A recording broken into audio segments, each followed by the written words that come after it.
Un des plus grands privilèges que nous avons dans la vie chrétienne, je vais parler de privilèges ce matin. Un des plus grands privilèges que nous avons dans la vie chrétienne, c'est que Dieu nous a choisis pour être ses collaborateurs.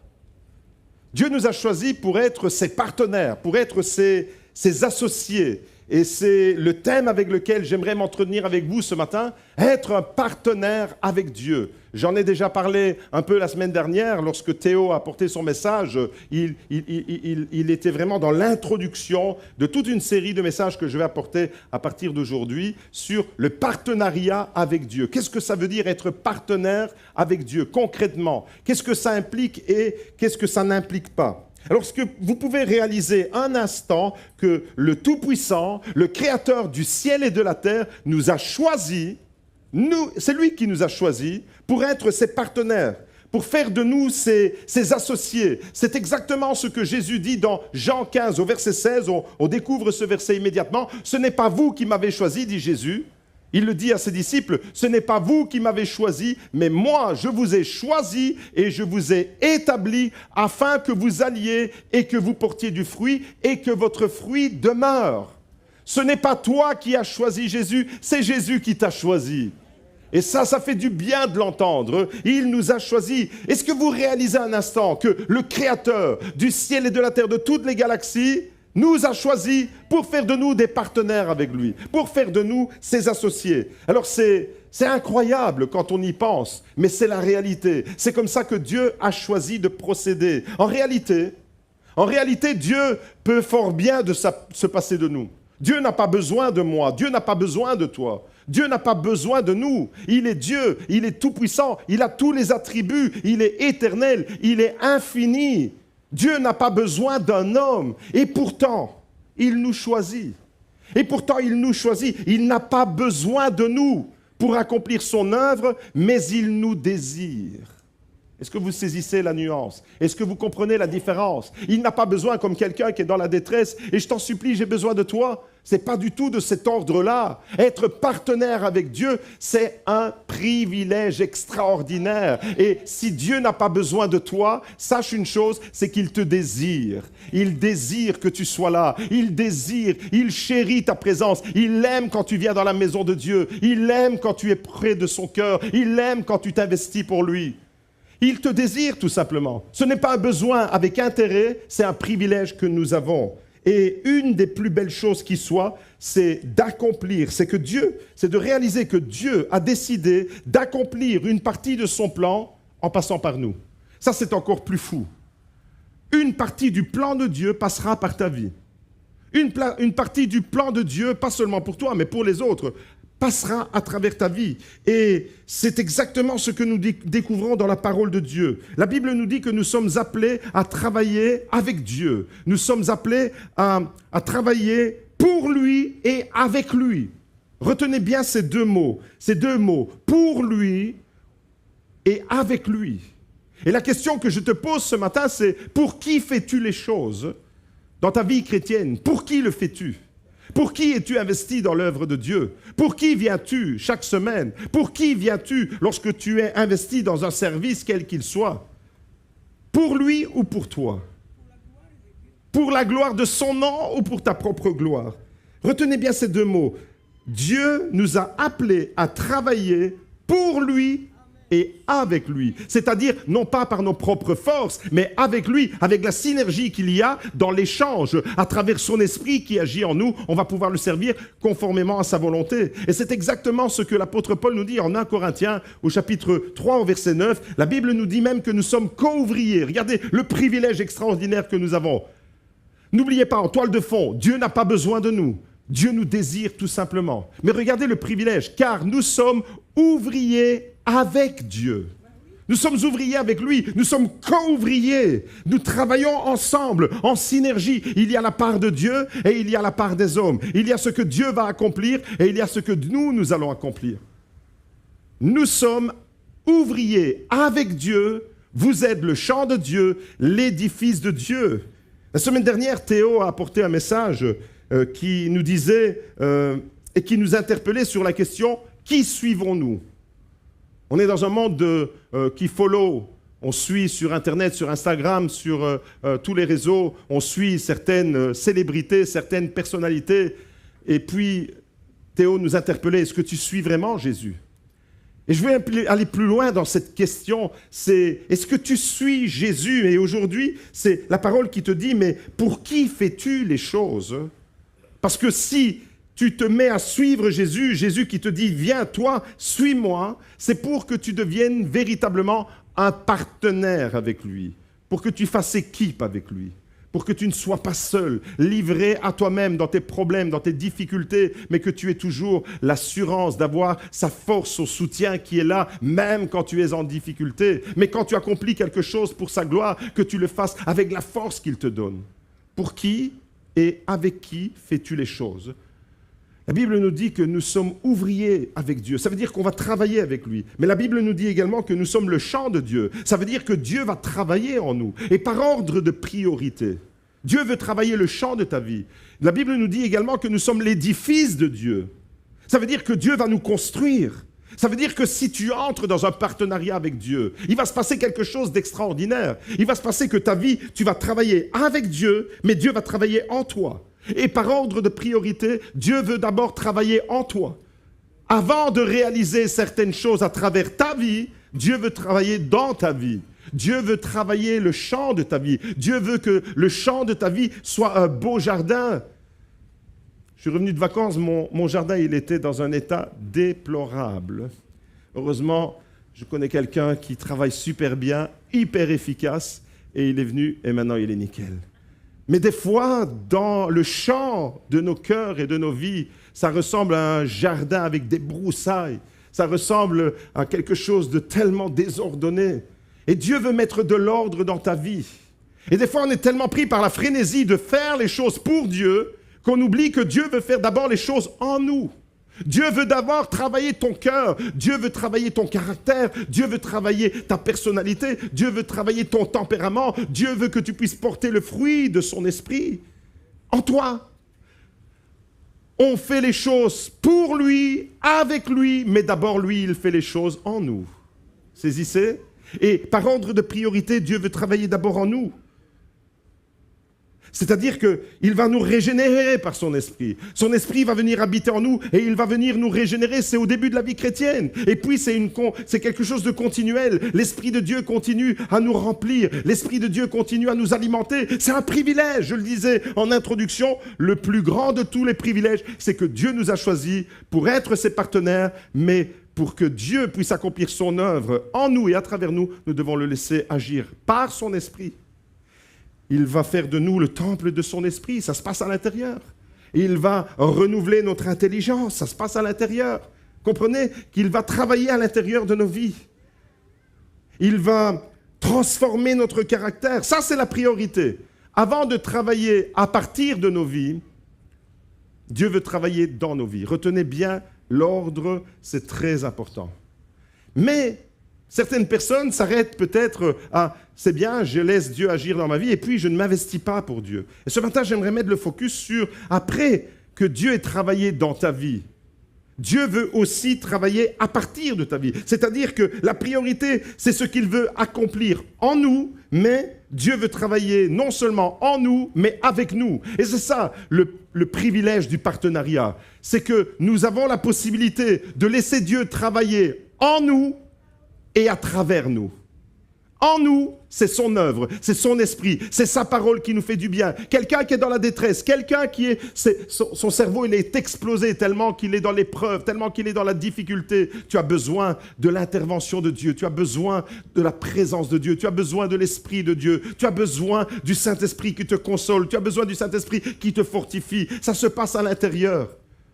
Et puis, tu vas commencer à découvrir que l'œuvre de Dieu qu'il accomplit en toi, tu vas pouvoir l'extérioriser, tu vas pouvoir l'apporter aussi aux autres, et Dieu va commencer à agir à travers ta vie.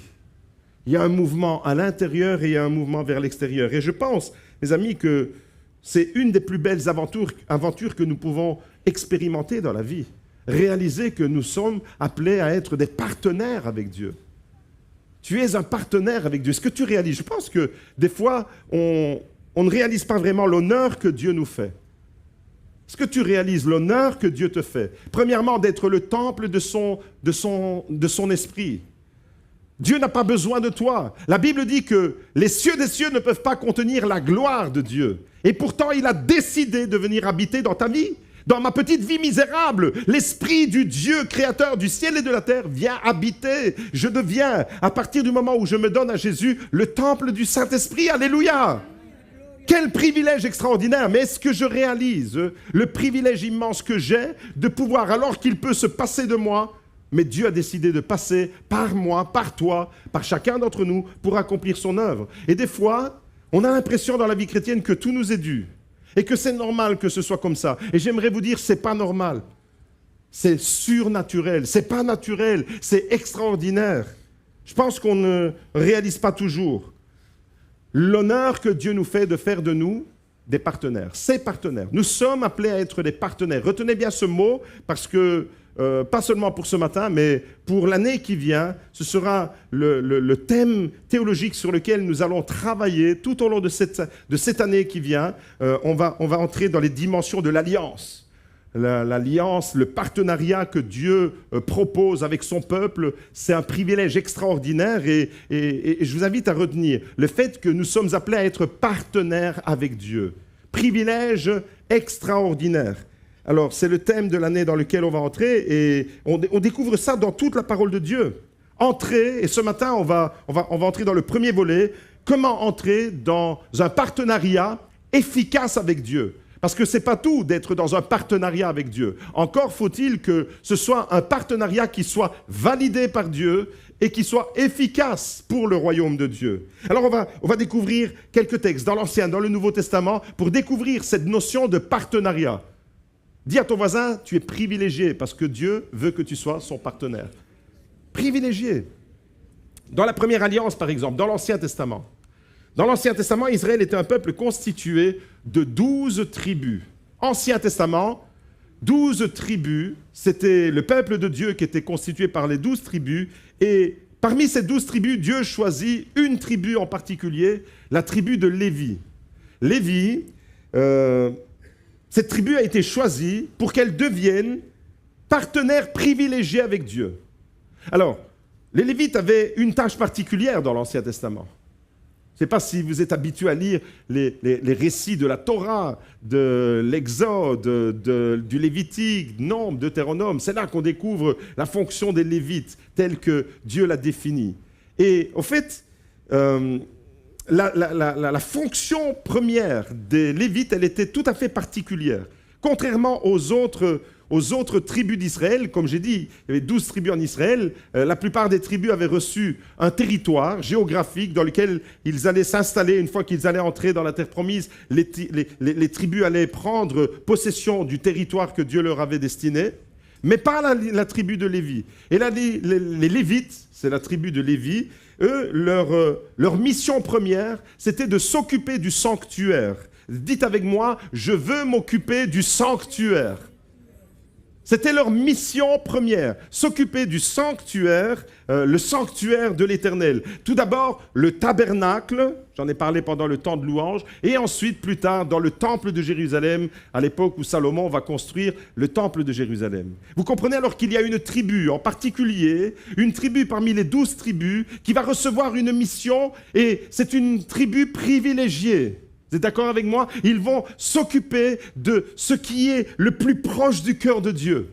Et on découvre ça dans Deutéronome, au chapitre 10, au verset 8, il est écrit « C'est à cette époque-là, que l'Éternel a mis la tribu de Lévi à part et lui a ordonné de porter l'arche de l'alliance de l'Éternel, de se tenir devant l'Éternel pour le servir et de bénir le peuple en son nom. » Dites avec moi, pour bénir le peuple en son nom. Parce que le privilège que tu as va te responsabiliser. Et ce n'est pas un privilège, waouh, je suis près du cœur de Dieu, je suis près de l'arche de l'alliance et je suis privilégié et je suis mieux que les autres. C'est pas du tout ça. Le privilège que Dieu t'accorde va te responsabiliser davantage. Plus tu es privilégié, plus tu es responsabilisé.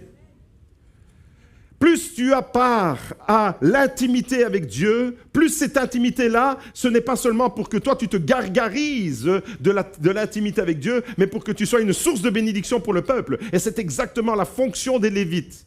Ce matin, on va entrer dans le ministère des Lévites. Regardez, c'est tellement beau.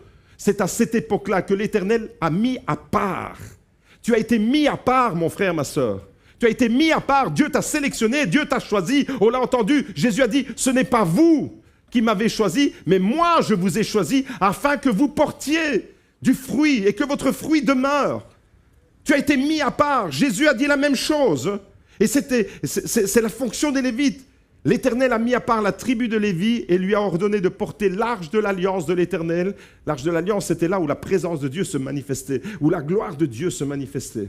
Donc on est vraiment avec les personnes qui étaient les plus proches de la sacralité par excellence dans l'Ancien Testament. L'arche de l'alliance, c'était le lieu le plus sacré qui soit. Eh bien, c'était eux qui avaient cette responsabilité-là, pour se tenir devant l'Éternel, pour servir et pour bénir le peuple en son nom, pour être, autrement dit, une source de bénédiction pour tous les autres. Les privilèges que tu reçois, mon frère, ma soeur, dans ta vie chrétienne, ce n'est pas pour toi, c'est pour bénir les autres. Le fruit de l'esprit que Dieu veut accomplir en toi, veut développer en toi, c'est pour bénir les autres. Les talents qu'il donne à l'Église, ce n'est pas pour toi, c'est pour que, à travers tes talents, tu fasses du bien aux autres, pour que tu sois une source de bénédiction. Et quand Dieu va agir en toi, il va agir en toi, mais il va agir à travers toi. Rappelez-vous, en nous et à travers nous. Il fait les deux, il travaille le champ de ton cœur, il travaille l'édifice de ta vie, mais en même temps, il te dit, tu es ouvrier avec moi. Et on va ensemble bénir, on va ensemble construire. Et c'est un privilège extraordinaire de faire partie d'une équipe extraordinaire avec Jésus comme leader. Alléluia. C'est tout l'effet que ça vous fait? Alléluia. J'ai l'impression que je suis en train de vous dire qu'on vient de vous voler 1000 €. C'est ce qu'elle fait jusqu'à ce jour, jusqu'à aujourd'hui. Voilà pourquoi Lévi n'a ni part ni héritage avec ses frères. L'Éternel est son héritage, comme l'Éternel ton Dieu le lui a dit. Amen. Privilège extraordinaire des Lévites. Le nom de Lévi, Lévi, dans l'Ancien Testament, Lévi, en hébreu, le nom de Lévi signifie s'attacher, s'unir. Ça veut dire que tu dois être attaché avec Dieu, tu dois être uni. Et on parle d'alliance là, on parle de proximité. Rien que dans le nom Lévi, il y a déjà tout un programme pour nous. Est-ce que tu es attaché à ton Dieu? Est-ce que tu es uni à ton Dieu? Est-ce que tu l'es seulement quand tu viens dans ce sanctuaire pour chanter les louanges, entendre la parole de Dieu, et puis quand tu rentres chez toi le dimanche après-midi, tu as déjà oublié de rester attaché avec ton Dieu, et tu commences à te détacher, et tu commences à partir à la dérive, parce que tu t'es détaché, parce que tu n'es plus tellement uni. H24, je reste attaché avec Dieu. Je ne peux pas avoir une double vie, je ne peux pas avoir une vie sanctifiée à l'église et puis une vie mondaine en dehors de l'église. Je reste attaché à mon Dieu. Dites avec moi, je reste attaché à mon Dieu. Parce que si tu veux vivre ce privilège, eh bien tu dois rester attaché, près du cœur de Dieu. N'oublie pas, tu as la responsabilité de porter l'arche. L'arche, aujourd'hui, ce n'est plus un objet que tu vas porter avec tes mains, que tu vas trimballer de ville en ville. L'arche se trouve à l'intérieur de toi. Tu as le privilège de porter l'arche de l'Alliance. L'arche, c'est la gloire de Dieu qui est en toi. L'arche, c'est la présence de Dieu qui est en toi. C'est là où la Shekinah, la gloire de Dieu, vient demeurer. Et aujourd'hui, Dieu n'habite plus dans une maison bâtie par des mains d'un homme, mais il habite ton cœur, il habite ta vie. Et on a le privilège, comme Lévi a été choisi pour porter l'arche de l'Alliance, pour bénir le peuple, un partenariat extraordinaire. De la même manière, vous et moi, nous avons été choisis de la même façon. En fait, le nom de Lévi, c'est l'idée même du partenariat. C'est déjà là, dans l'Ancien Testament, l'idée du partenariat, l'idée de l'alliance, l'idée de cette collaboration que Dieu nous propose. Dieu nous propose une collaboration extraordinaire alors qu'il n'a pas besoin de nous, je le souligne encore. Et voyez-vous, cette notion de partenariat traverse toute l'Écriture. Ancienne et Nouvelle Alliance. Ancien Testament, Nouveau Testament. Dans le Nouveau Testament, on a déjà lu un texte. Jésus nous dit, ce n'est pas vous qui m'avez choisi, mais moi je vous ai choisi afin que vous alliez, que vous portiez et que votre fruit demeure. Que vous portiez du fruit et que votre fruit demeure. C'est Dieu, c'est Jésus lui-même qui nous choisit. Et on le voit dans tous les récits des évangiles. Jésus appelle ses disciples. Qu'est-ce qu'il va faire quand il va appeler ses disciples? Il va les former pendant 3 ans. Pendant 3 ans, il va les former, il va les enseigner, il va leur montrer la puissance du royaume de Dieu à travers les guérisons, à travers les miracles, à travers les résurrections. Il va les former, c'est une formation. Il est le maître et il s'est entouré de disciples. Et qu'est-ce qu'il a fait en les formant pendant 3 ans? Il en a fait ses partenaires, il en a fait ses coéquipiers, il en a fait des personnes qui avaient le privilège de travailler avec lui. De la même manière que dans l'Ancien Testament, les Lévites avaient le privilège d'être près du sanctuaire pour servir l'Éternel, pour porter le nom de l'Éternel et bénir le peuple de Dieu, de la même manière, dans la Nouvelle Alliance, les disciples que Jésus choisit, ceux-là même à qui il a dit « ce n'est pas vous qui m'avez choisi, mais moi je vous ai choisi », eh bien ils avaient le même privilège. Le partenariat avec Dieu, c'est comme la vie, c'est magnifique. Est-ce que vous êtes d'accord avec moi que la vie est magnifique ? Celui qui traverse une épreuve en ce moment, il a peut-être un peu du mal à dire que la vie est magnifique. Mais dans l'absolu, la vie est magnifique. Et le partenariat avec Dieu, c'est merveilleux, c'est extraordinaire. Mais comme la vie, c'est pas facile. Comme la vie, des fois, c'est compliqué. Comme la vie, des fois, ça demande de la patience, ça demande de la réflexion. Et c'est la raison pour laquelle... en effet, le partenariat avec Dieu comme la vie, ce n'est pas toujours simple. Si vous me dites que la vie, pour vous, c'est un long fleuve tranquille, je vous demanderai dans quelle planète vous vivez. Parce que je ne connais pas de situation dans aucune des familles qui sont représentées devant moi aujourd'hui où il y a une situation sans aucun problème, sans aucune difficulté, dans la mienne comme dans la vôtre. On rencontre des difficultés, mais on reste partenaire avec Dieu malgré les difficultés. Je suis dans la difficulté, mais je reste connecté. Je reste, comme Lévi, attaché à Dieu. Et voyez-vous, des fois, on a besoin d'être éduqué. On a besoin d'être formé, instruit, enseigné dans le partenariat. Parce que sinon, on fait n'importe quoi, on dit n'importe quoi. Et dans ce qui est une forme de partenariat, de vie chrétienne, malheureusement, on peut faire des dégâts. On peut faire des erreurs. Regarde dans l'Écriture et c'est rempli de témoignages de personnes qui étaient pourtant dans un partenariat, dans un privilège, dans une proximité avec Dieu, et pourtant, ils ont fait des mauvais choix. Ils ont eu un mauvais comportement, une mauvaise attitude.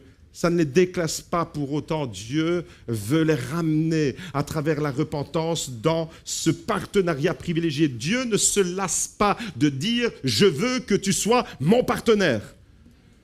Même si toi... Contrairement au nom de Lévi qui veut dire s'attacher, s'unir, tu commences tout doucement peut-être à t'éloigner, Dieu veut que tu sois près de son cœur. Dieu veut que tu sois dans ce partenariat. Si tu ne laisses pas la parole de Dieu te travailler et te dire comment être un partenaire efficace, parce que c'est ça la deuxième question. La première grande vérité que vous entendez ce matin, c'est que Dieu veut faire de toi un partenaire privilégié avec lui. Et la deuxième grande question, c'est comment ? Comment est-ce que je peux être un partenaire efficace? Comment est-ce que je peux être un serviteur de Dieu? Et le terme serviteur de Dieu n'est pas réservé aux pasteurs. Vous êtes des serviteurs et des servantes de Dieu. Comment est-ce que je peux être un serviteur, une servante de Dieu dans un partenariat efficace? Malheureusement, des fois, on fait n'importe quoi et tu peux avoir des fois le sentiment de servir Dieu alors de ne pas faire la volonté de Dieu. C'est paradoxal ce que je dis. Tu peux, toi, avoir le sentiment que tu sers Dieu, tu es dans l'église, tu es dans un partenariat, mais tu ne fais pas la volonté de Dieu. Alors c'est de ça qu'on va parler maintenant. On veut mettre vraiment de l'ordre dans cette question pour que Dieu puisse vraiment éclairer nos cœurs. Comment être un partenaire efficace avec lui? Ce n'est pas tout d'être un collaborateur. C'est un privilège extraordinaire d'être un collaborateur. Est-ce que vous réalisez que vous êtes appelé à collaborer avec Dieu? Je ne sais pas, les anges, si j'avais dit ça aux anges, ils seraient en train de jubiler, en train de faire la fête. Je le dis à des êtres humains, ils sont là comme si je leur annonçais que la mort est imminente. Vous êtes appelés à être les partenaires de Dieu. Oh, les amis, c'est un privilège extraordinaire. Faites un sourire au moins. Vous n'êtes pas partenaire avec Donald Trump, avec les grands de ce monde. Vous êtes partenaire avec Jésus-Christ, le Fils du Dieu vivant, le Roi des rois, celui qui détient toute l'autorité, les royaumes lui sont soumis. partenaire avec lui. Mais ce n'est pas tout d'être collaborateur avec lui. La question, c'est comment vivons-nous ce partenariat? Avec quel état d'esprit vivons-nous le partenariat avec Dieu? Avec quelle mentalité? On peut vivre la mentalité, et j'ai un peu synthétisé les différentes façons erronées de vivre le partenariat avec Dieu. On peut vivre le partenariat avec Dieu comme des super spirituels. Regardez, slide suivant. Des super spirituels. Vous avez déjà rencontré des super spirituels. Je vais en parler tout de suite, juste après. Les super spirituels, c'est ceux qui se croient plus spirituels que les autres et qui donnent des leçons à tout le monde.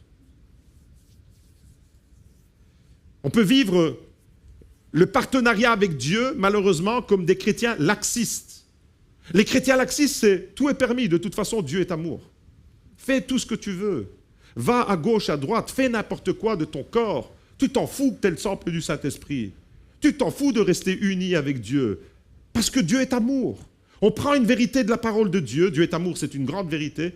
Et on en fait n'importe quoi. Et alors, dans le partenariat, il y a une confusion complète. Parce qu'on n'est plus dans le partenariat tel que Dieu l'a pensé.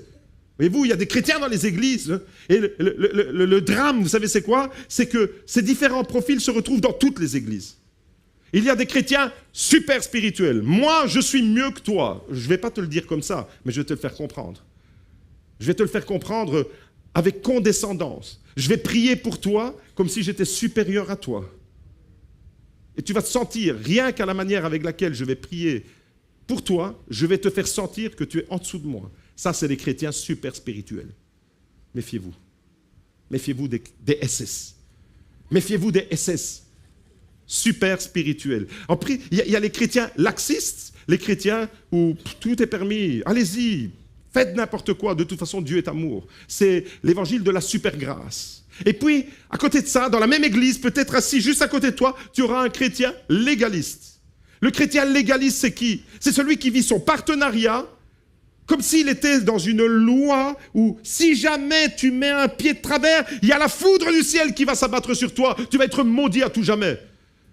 Tu vas perdre ton salut. Le Saint-Esprit va se retirer de toi. Et il y a des gens qui vivent avec la peur. Et il y a des gens qui vivent comme ça, avec la peur de mettre un orteil de travers. On ne sait jamais que le Saint-Esprit soit attristé. On ne sait jamais que le Saint-Esprit se retire. Et le pire, c'est qu'ils transmettent leur peur aux autres. Un faux christianisme qui se propage dans les églises. Tout ça, ce sont des faux évangiles. L'apôtre Paul nous avait prévenu qu'il y aurait des faux évangiles qui allaient être prononcés, qui allaient être prêchés, et il dit lui-même aux Galates qu'ils soient anathèmes, ces faux évangiles. Eh bien, j'aimerais vous dire que les faux évangiles sont diffusés, mais d'une façon invraisemblable aujourd'hui. Dans les églises, c'est rempli des faux évangiles. Non pas forcément que les pasteurs prêchent un faux évangile, mais que les chrétiens vivent un faux évangile. C'est-à-dire avec un esprit super spirituel, plus spirituel que les autres, ou comme des laxistes, ou comme des légalistes, ou alors comme des religieux.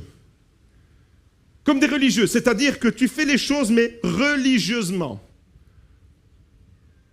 Un chrétien religieux, ça se repère, ça se voit, ça respecte des formes, ça respecte des rites. Mais l'esprit n'est plus là. Mais ça respecte des rites. Ça, c'est du religieux. Le chandelier, il est là. Et si jamais on le mettait de l'autre côté, le religieux, il est dérangé. Comment ça se fait qu'on a changé le chandelier de place? Vous comprenez? C'est ça, les chrétiens religieux. Et vous comprenez que je suis en train de parler de partenariat ici, et malheureusement, il y a des états d'âme. C'est de ça que je veux parler. Tout ça, ce sont des états d'âme, ce sont des mentalités, ce sont des manières de vivre le partenariat que Dieu nous propose, alors que c'est un privilège extraordinaire, mais de vivre mal ce que Dieu nous propose. Et on va mettre de l'ordre dans tout ça ce matin. Malheureusement, dans le monde et dans l'Église, il y a des faux évangiles, des fausses mentalités, des messages qui sont véhiculés, qu'il faut combattre, et on doit discerner ça. On doit discerner et réfuter les faux évangiles. Est-ce que vous êtes d'accord avec moi? Certains chrétiens, les super spirituels, ont des conceptions tellement fausses. C'est le Saint-Esprit m'a dit, le Saint-Esprit par-ci, le Saint-Esprit par-là. Il n'y a que le Saint-Esprit dans leur bouche. Le Saint-Esprit m'a rempli et je parle en langue. Alors je suis rempli du Saint-Esprit et je suis plus spirituel que toi. Peut-être mon frère, ma soeur, parce que toi tu ne parles pas encore en langue. Alors tu n'es pas assez sanctifié. Et à cause de ça, on exclut certaines personnes ou on met une pression sur certaines personnes comme les faisant ressentir moins spirituels que nous. Ces chrétiens qui prennent une vérité de la parole de Dieu, qui se l'approprient et qui ensuite l'utilisent pour se montrer supérieurs aux autres, sont dans un faux évangile. Ils parlent en langue, mais ils utilisent leur langue pour faire du mal et pour salir les autres. Ton parler en langue, il ne sert à rien. Allô? Ton parler en langue ne sert à rien si tu utilises ta langue pour salir les autres. Mais si tu utilises le parler en langue que Dieu te donne dans l'esprit pour t'édifier toi-même, pour faire du bien, pour te fortifier, rappelle-toi, Lévi, qu'est-ce qu'il devait faire? Il devait bénir le peuple. Si tu utilises les dons spirituels, parler en langue, peu importe le don qu'il te donne, si tu l'utilises pour faire du bien aux autres, alors tu seras dans la lignée des Lévites qui faisaient du bien au peuple. Alors tu seras vraiment dans le partenariat que Dieu a choisi. Je me suis retrouvé devant des gens qui m'ont dit « Moi, je parle en langue, pasteur. Moi, ceci, moi, cela, moi, cela. » Les super spirituels. J'ai peur des super spirituels dans les églises. Ils sont dangereux. À côté de ça, le message de la super grâce. Le message de l'évangile des laxistes. Quoi que tu fasses, mon frère, ma sœur, Dieu est amour. Dieu est amour, peace and love. Fume un pétard. Dieu est amour. Et Dieu, de toute façon, il pardonne. Vous savez, le problème de ces chrétiens-là, c'est que l'intervention de Dieu, elle est rarement immédiate.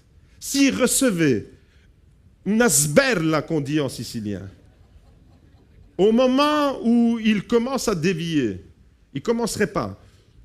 Comment est-ce qu'on pourrait dire una sberla? Mais un 55, une chauffe à figure. Si Dieu avait décidé de trancher comme ça, chaque fois qu'il y a le péché qui se présente à nous et qui nous mettait des torgnoles, qui nous mettait des chaffes, eh bien, je crois que les mentalités changeraient. Mais le problème, c'est quoi? Le problème, c'est que Dieu use de patience. Alors, on utilise la patience de Dieu et on croit que ça veut dire Dieu approuve ce que je suis en train de faire. De toute façon, Dieu est amour. Faux évangile! Non, Dieu ne tolère pas tout. Dieu est amour, mais il n'est pas tolérant. Dieu ne se mélange pas au péché. Dieu veut que tu sois le temple de son esprit. Et tu restes le temple du Saint-Esprit pour le glorifier. Tu as le privilège de porter l'arche de l'alliance comme les Lévites. C'est la présence de Dieu qui est en toi que tu portes. Et tu ne fais pas n'importe quoi avec ça. D'un autre côté, à côté de la super grâce, à côté de l'évangile des laxistes, à l'opposé de cette position, mais vraiment à l'opposé, il y a l'évangile des légalistes. Et l'évangile des légalistes, j'en ai déjà parlé, c'est un message qui maintient tout le monde dans la peur. Il y a des églises qui sont comme ça, légalistes. Tout le monde est dans la peur. Tout le monde a peur. Dès que tu fais une erreur, bam, le Saint-Esprit se retire de toi. Vous comprenez? Les partenariats, des fois, dysfonctionnent à cause de quoi? Le partenariat avec Dieu ne se vit pas avec la peur au ventre, mes amis. Le partenariat avec Dieu, c'est un privilège. Tu ne peux pas le vivre avec la peur au ventre, la peur de mal faire ou la peur du regard des autres. Combien de chrétiens vivent avec le regard des autres? Tu ne peux pas vivre avec la peur du regard des autres, la peur de perdre ton salut à tout bout de champ. Tu ne peux pas vivre avec la peur d'éteindre le Saint-Esprit. Vous savez, la parole de Dieu nous dit « N'éteignez pas le Saint-Esprit ». Et certains chrétiens viennent me voir et me disent « Pasteur, est-ce que tu crois que j'ai commis le blasphème contre le Saint-Esprit ?» Je dis non, tu ne serais pas là devant moi en train de me poser la question si c'était le cas. Dans la même église, on va trouver des chrétiens légalistes et des chrétiens laxistes assis côte à côte. Faux évangile, aussi bien l'un que l'autre. Et il y aura comme ça, malheureusement, des manières de vivre le partenariat avec Dieu. Ce qui est un privilège extraordinaire, malheureusement, on le réduit à quelque chose de pas beau à voir. Vous devez comprendre une chose importante ce matin, mes amis. La foi chrétienne est un partenariat avec Dieu. La foi chrétienne, dès le départ, quand Jésus dit « Suis-moi », tu deviens un partenaire avec lui. Quand tu te mets à suivre Jésus, tu deviens un partenaire pour porter du fruit, pour que ton fruit demeure, pour que tu fasses du bien aux autres. Et un partenariat avec Dieu doit se vivre avec la mentalité de Dieu, avec les principes du royaume de Dieu. Si vous êtes d'accord, de temps en temps, dites Amen. Le partenariat avec Dieu doit se vivre avec la mentalité de Dieu. Je ne peux pas vivre le partenariat avec Dieu avec ma mentalité mondaine. Ma mentalité doit être transformée par la puissance du Saint-Esprit. Quand tu acceptes Jésus, tu deviens partenaire. Tu ne deviens pas sa marionnette. Ça, c'est un privilège. Tu deviens un partenaire. Ça veut dire que tu auras ta part à accomplir et tu n'es pas une marionnette entre les mains de Dieu. Parce que vous savez, certains chrétiens, c'est le Saint-Esprit qui fait tout. À croire qu'eux, ils ne font plus rien. Même leur voiture, c'est Jésus qui la conduit. Ils sont tellement spirituels qu'ils ont fait une chanson avec ça. Mon auto, c'est Jésus qui la conduit. Je ne sais plus comment. Non. Tu as ta part et Dieu a sa part. Et il ne faut pas intervertir les rôles de chacun. Dans la vie chrétienne, il y aura toujours ce privilège que nous avons, mais ce privilège qui doit être éduqué, ce privilège qui doit être toujours réaligné. Mon frère, ma soeur, tu garderas dans ce partenariat que Dieu t'offre, tu garderas ta responsabilité. Tu garderas toujours ton intelligence, ta sensibilité personnelle. On a tous des sensibilités personnelles qui nous sont personnelles à nous. Votre sensibilité n'est pas la mienne. Mais le Saint-Esprit fait ça dans la diversité. Et c'est ça qui est merveilleux. Un partenariat efficace avec Dieu ne va jamais vous déresponsabiliser. Tu restes responsable de tes choix, de tes actes, de tes paroles, de ce qui sort de ta bouche, de ce que tu fais avec ta vie. Tu restes responsable. Tu as une volonté, tu as une intelligence. Et Dieu ne te retirera pas tout ça parce que tu deviens son partenaire. Mais Dieu va sanctifier ta volonté. Dieu va sanctifier ton intelligence. Il va transformer ton intelligence. Est-ce que vous comprenez le partenariat avec Dieu? La part que Dieu accomplit en moi et à travers moi.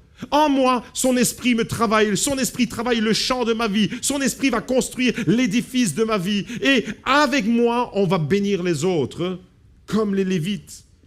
Mon frère, ma soeur, j'aimerais vous dire qu'il y a malheureusement dans les églises trop de dysfonctionnements.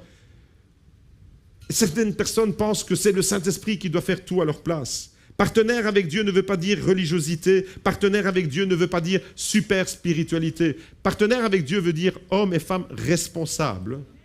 Hommes et femmes responsables. Hommes et femmes qui ont une intelligence renouvelée. Hommes et femmes, jeunes et moins jeunes, qui ne se dédouanent pas, qui n'essayent pas, quand les choses vont mal, de mettre de la faute sur les autres, mais qui assument pleinement leurs responsabilités. Vous savez, des fois, en tant que pasteur, je dois porter le chapeau pour le problème des gens. Les gens ont un comportement complètement désinvolte, mais c'est le pasteur qui est responsable. Ce n'est pas ça, le partenariat avec Dieu. Le partenariat avec Dieu, c'est un privilège. Et ce n'est pas celui qui se sent le plus spirituel non plus. Celui qui est le plus spirituel dans l'Église, souvent, on ne le remarque pas. On n'a pas l'impression qu'il est spirituel. Mais il vit. Il vit sa foi. Il vit la présence de Dieu. Il vit humblement avec son Dieu.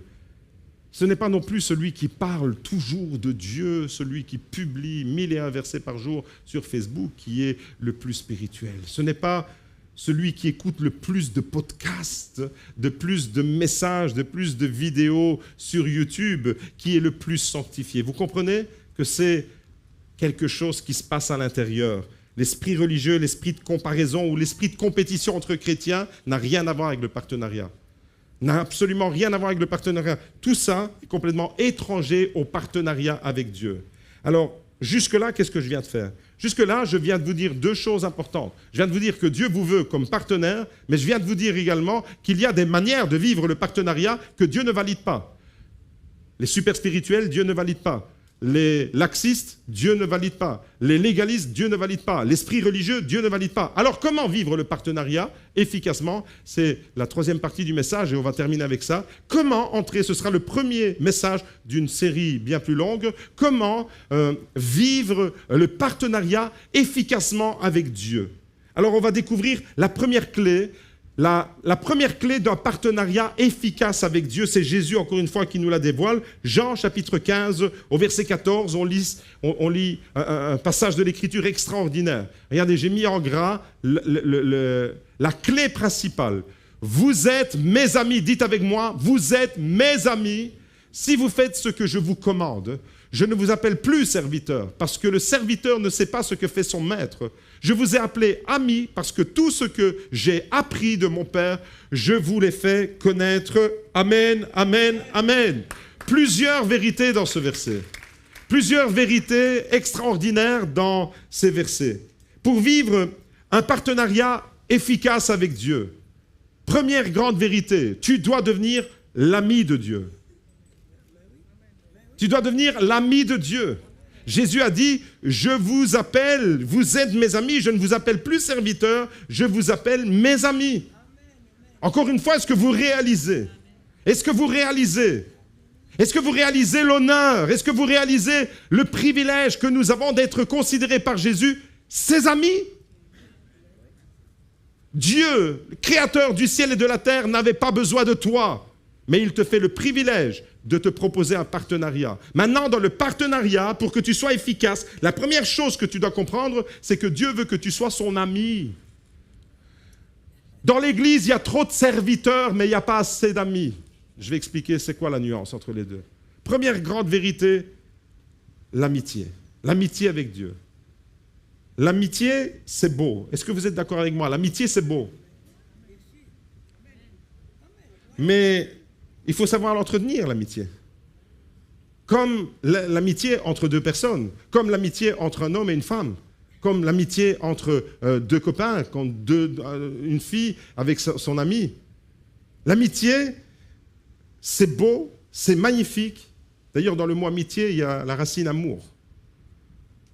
C'est extraordinaire, l'amitié, mais c'est délicat. L'amitié, on voit tellement d'amitiés qui volent en éclats. L'amitié, c'est fragile en même temps. Vous avez déjà remarqué, autour de vous, il y a des gens qui sont tellement rapides pour casser une amitié.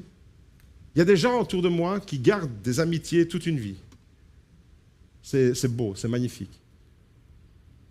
Et puis il y a des gens qui, on a l'impression qu'ils sont équipés pour détruire les amitiés.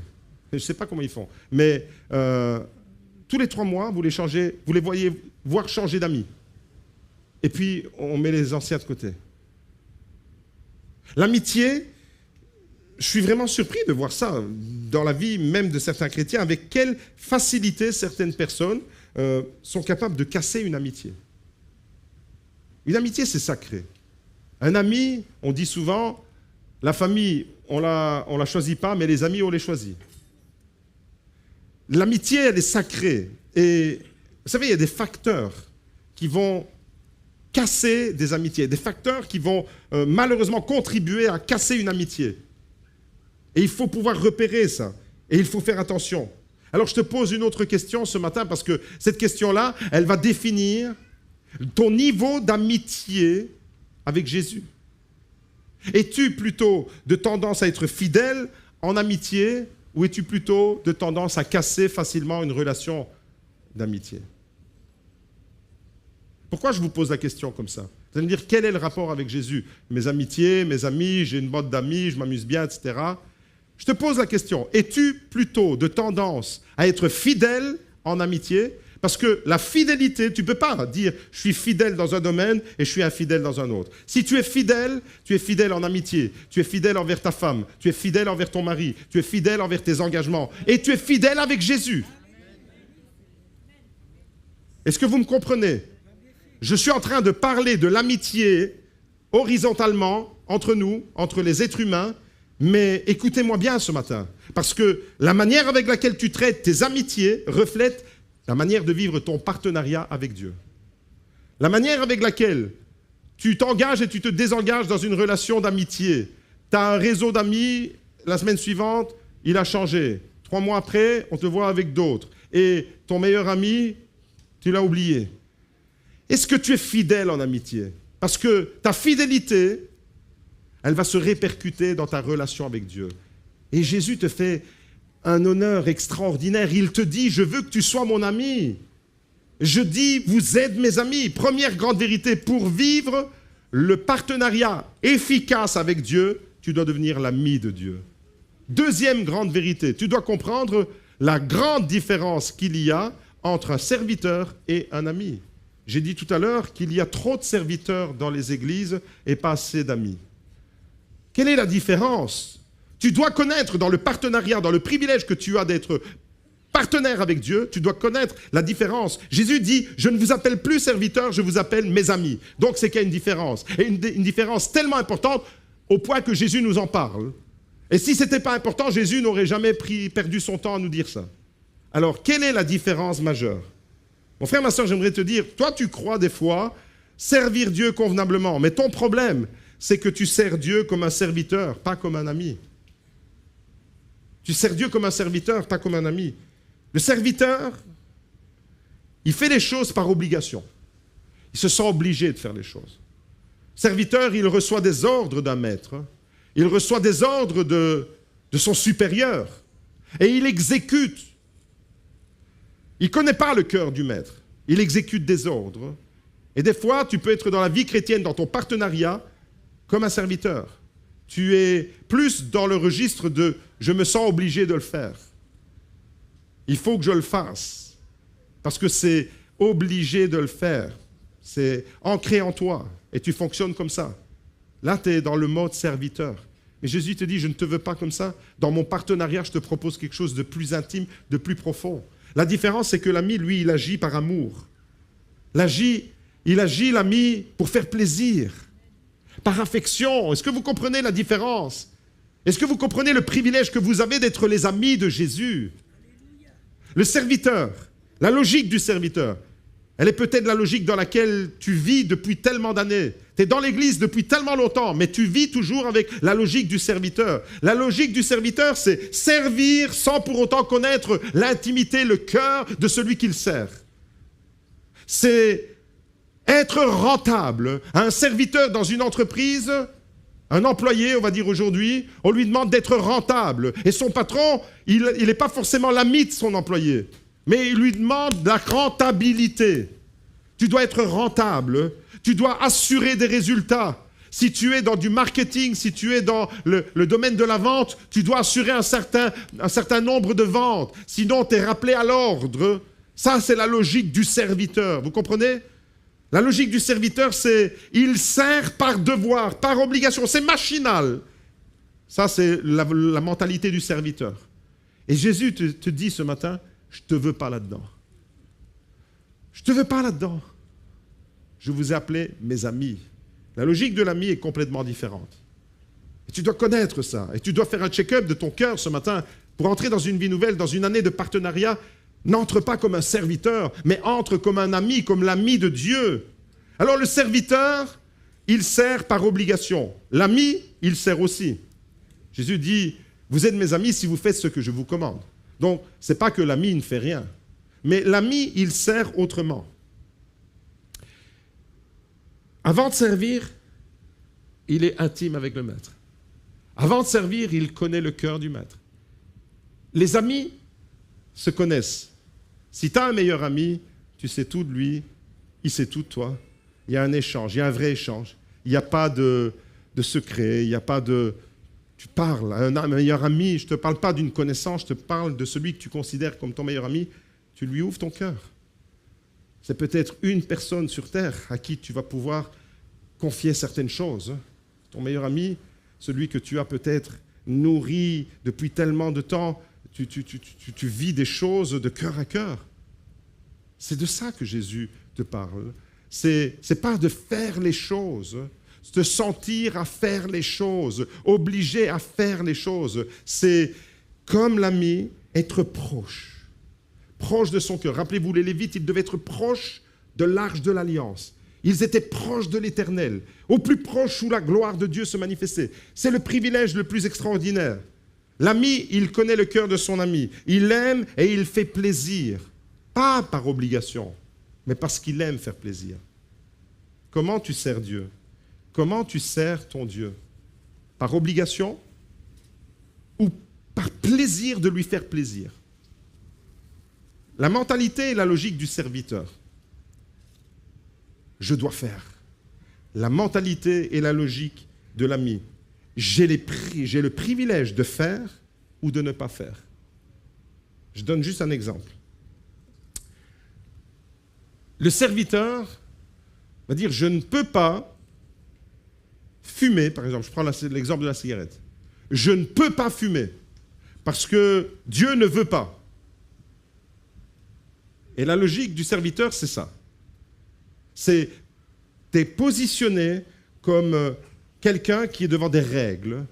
Je ne peux pas ou je peux. Vous savez combien de fois on vient me voir en tant que pasteur et on me dit, pasteur, en tant que chrétien, est-ce qu'on peut faire ça? Est-ce qu'on peut faire ceci? Est-ce que je peux ceci?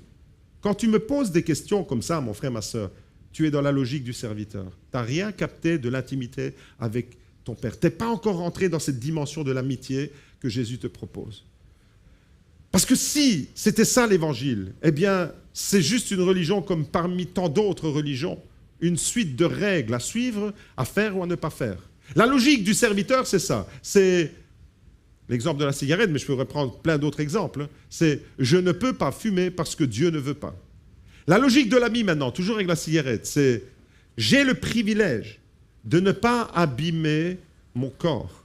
J'ai le privilège de ne pas polluer le temple du Saint-Esprit. C'est un privilège que Dieu me donne, alors je veux lui offrir quelque chose de beau, de pur. C'est un privilège. J'ai le privilège de le faire ou de ne pas le faire. Est-ce que vous me saisissez?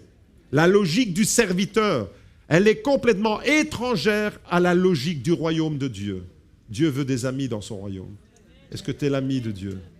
Premièrement, ami de Dieu. Deuxièmement, tu dois connaître les divergences, les différences qu'il y a dans le fonctionnement du serviteur et de l'ami. Numéro 3, et je termine avec ça. Troisième grande vérité, l'ami reçoit des révélations. Alléluia! L'ami reçoit des révélations, le serviteur reçoit des obligations. L'ami reçoit des révélations du cœur de Dieu. Le serviteur, il reçoit des commandements à suivre. Est-ce que vous saisissez la différence? Les révélations. Il a été question de révélation la semaine dernière et il sera encore question de révélation maintenant. Regardez ce que Jésus dit. Je vous ai appelé amis parce que tout ce que j'ai appris de mon Père, je vous l'ai fait connaître. Je vous ai appelé amis parce que ce que j'ai reçu de mon Père, je vous l'ai révélé. On est dans la révélation de quelque chose qui est caché. On est dans la révélation de quelque chose qui est dans le cœur de Dieu. Et Dieu nous le révèle. À quelles conditions peux-tu être accessible? Peux-tu recevoir la révélation de Dieu? Uniquement si tu es l'ami de Dieu. Uniquement si tu es l'ami de Dieu. Le serviteur de Dieu ne comprend pas les révélations. Le serviteur de Dieu, il suit des règles, vous l'avez entendu. Le serviteur de Dieu, c'est « je peux, je ne peux pas ». En tant que chrétien, on peut faire ci, en tant que chrétien, on ne peut pas faire ça. L'ami, il n'est pas du tout dans ce registre-là. La Bible nous dit que plusieurs personnages de la Bible, de l'Ancien Testament, ont été désignés comme étant les amis de Dieu. Regardez la vie d'Abraham. Abraham, Ésaïe 41, verset 8, nous est présenté comme étant l'ami de Dieu. Abraham était l'ami de Dieu. Littéralement, en hébreu, on devrait traduire était l'aimant de Dieu. Celui qui aime Dieu. L'ami, c'est celui qui aime. Il y a le mot amour dans ami. Il y a le mot amour dans amitié. Je ne fais pas n'importe quoi avec mon amitié. L'amitié, elle est sacrée. Mais l'amitié, elle est vraie. Et je respecte mon amitié avec mes frères et sœurs. Mais mon amitié, telle que je la vis avec les gens, va refléter mon amitié avec Dieu. L'ami de Dieu. Et Abraham, il est l'ami de Dieu. Abraham a reçu la révélation de Dieu. Dieu s'est révélé dans la vie d'Abraham. Dieu a parlé au cœur d'Abraham. Dieu lui a dit, Genèse chapitre 12, versets 1, 2 et 3, « Lève-toi, pars, l'er lecha en hébreu, va pour toi, va vers toi, va découvre dans ce chemin que je t'offre, tu vas te découvrir. Et tu vas découvrir cette relation que je vais entretenir avec toi. » Et Abraham va entrer dans quelque chose de complètement révolutionnaire pour l'époque. Il va sortir du monde païen dans lequel il a grandi, au milieu de toutes ces idoles, pour découvrir la gloire de Dieu, la présence de Dieu qui va aller au-devant de lui, et il va le conduire sur le chemin de la vie. Mais quelle est la relation qu'Abraham avait avec son Dieu? Une relation d'amitié. Abraham est décrit comme étant l'ami de Dieu, et il reçoit des révélations de Dieu. Est-ce que ce matin, tu veux recevoir des révélations de Dieu? Deuxième personnage, deuxième exemple, Moïse. Moïse, la Bible nous dit dans le livre de l'Exode, regardez, Exode chapitre 33, verset 11, l'Éternel parlait à Moïse face à face comme un homme parle à son ami. Est-ce que tu aimerais que Dieu te parle face à face comme un homme parle à son ami? Eh bien, il faut que tu deviennes l'ami de Dieu. Il faut que tu deviennes l'ami de Dieu. Il faut que la mentalité du serviteur disparaisse et fasse place comme Jésus lui-même l'a dit. Si tu es l'ami de Dieu, mon frère, ma sœur, et je termine avec ça, l'équipe de louange peut me rejoindre. Si tu es l'ami de Dieu, comme Abraham, comme Moïse, toi aussi, tu vas recevoir des révélations. Et tu vas recevoir des révélations qu'il y a dans le cœur de Dieu. Tu vas comprendre l'intention de Dieu. Parce que tu es l'ami de Dieu, tu vas vouloir faire plaisir à ton ami. Imaginez que vous avez un patron, et votre patron, c'est une crapule. Vous n'allez pas rester 1 heure de plus après le travail vendredi en fin de journée pour lui faire plaisir. C'est une crapule. Il vous a tapé dessus tout au long de la semaine, il vous a humilié devant les gens. À 16h, quand tu dois partir, à 15h30, ta valise, elle est déjà prête. Tu as envie de te tailler chez toi. Tu n'as pas envie de lui faire plaisir. Maintenant, c'est un ami. Un ami. Quelqu'un qui te valorise, quelqu'un qui t'aime, quelqu'un qui est toujours là pour toi, quelqu'un qui interviendra. Si tu es dans la détresse en pleine nuit, tu l'appelles, il débarque chez toi. S'il te dit, tu ne peux pas rester 1 heure de plus, tu vas lui dire, même 2 s'il le faut. Et tu vas rester jusqu'à 17h, 18h s'il le faut. Pourquoi? Parce que c'est ton ami. Est-ce que tu saisis la notion d'amitié ce matin? Parce que c'est la première clé, il y en aura plusieurs. Ce matin, on va parler d'amitié. L'amitié avec Dieu. Mais il y en a plusieurs des clés pour entrer dans un partenariat efficace avec Dieu. Alors mon frère, ma sœur, premièrement, deviens l'ami de Dieu. Deuxièmement, bannis la mentalité du serviteur. Et troisièmement, attends-toi à recevoir des révélations de Dieu. Je vous appelle mes amis parce que ce que j'ai reçu du Père, je vous l'ai fait connaître. Et tu vas recevoir toi aussi ce qu'il y a dans le cœur du Père. Tu vas recevoir des révélations. Tu vas connaître. Tu vas connaître des dimensions que tu ne connais pas encore. Je te le souhaite de tout mon cœur. Être le meilleur ami de Jésus. C'est ce qu'il te propose ce matin. Alors si tu veux entrer, et c'est ma prière au fait, ma prière pour l'Église, pour le GLC Beautour, c'est que nous tous qui sommes présents et tous ceux qui sont absents ce matin deviennent des amis de Dieu dans cette année qui va bientôt commencer. On est encore dans la période des vacances, mais tu peux déjà, ne diffère pas, vis-le maintenant. Entre dans cette relation, prends conscience de l'honneur et du privilège que tu as d'être dans le partenariat avec Dieu, mais d'être l'ami de Dieu. Alors ce matin, si tu veux jouir de ce bénéfice extraordinaire et que tu veux dire Seigneur, je veux de cette amitié, je veux aller plus loin dans cette amitié avec toi, je veux concrétiser mon partenariat avec toi, je veux réaliser le privilège qui est le mien. Vous l'avez compris, certains se tiennent déjà debout. Lève-toi, mets-toi debout simplement et on va terminer ce culte en consacrant nos vies en disant Seigneur, non pas une mentalité de serviteur, non pas une mentalité de légaliste, non pas une mentalité de laxiste, non pas une mentalité de super spirituel, non pas une mentalité de religieux, mais la mentalité d'un ami. La mentalité d'un ami, un ami qui aime, un ami qui est proche de toi, un ami qui peut recevoir tes révélations. Vous savez, dans la révélation, vous devez être prêt à recevoir et entendre tout. Un vrai ami, si c'est votre vrai ami, il va vous dire des choses des fois que vous n'avez pas envie d'entendre.